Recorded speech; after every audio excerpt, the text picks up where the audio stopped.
President Trump initially said the United States would run Venezuela until a transition of power.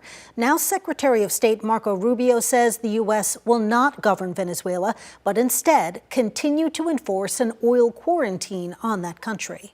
And the president says the U.S. will take control of that country's oil reserves. So what does that mean for Texas? Well, KVUE's Daniel Perot spoke with an energy expert today to try and find out. Daniel? Venezuela has one of the world's largest petroleum reserves. President Trump says the whole infrastructure needs to be rebuilt, and his plan is to use American companies to make that happen. But one expert that I talked to says that those companies may have no interest in taking on that task. Good night. Happy New Year. After the capture of Venezuelan President Nicolás Maduro, there are growing questions about that country's future. Whatever it is, the oil industry will play a major role in shaping it. We need total access.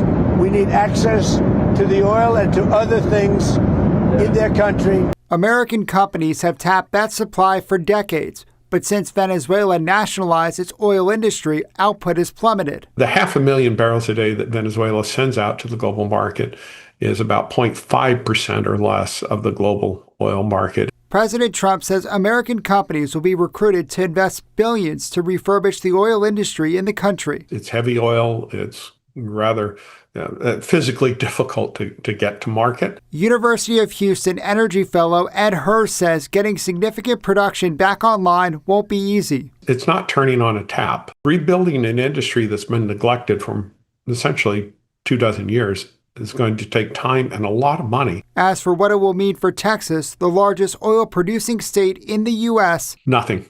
Absolutely nothing. Hurst says it won't change gas prices or lead to more drilling in the short term. Longer term, he says he doesn't see this as a financial windfall for U.S. oil and gas companies, who he says won't be jumping at the opportunity. It's going to be difficult to get someone to really want to go down there and do this.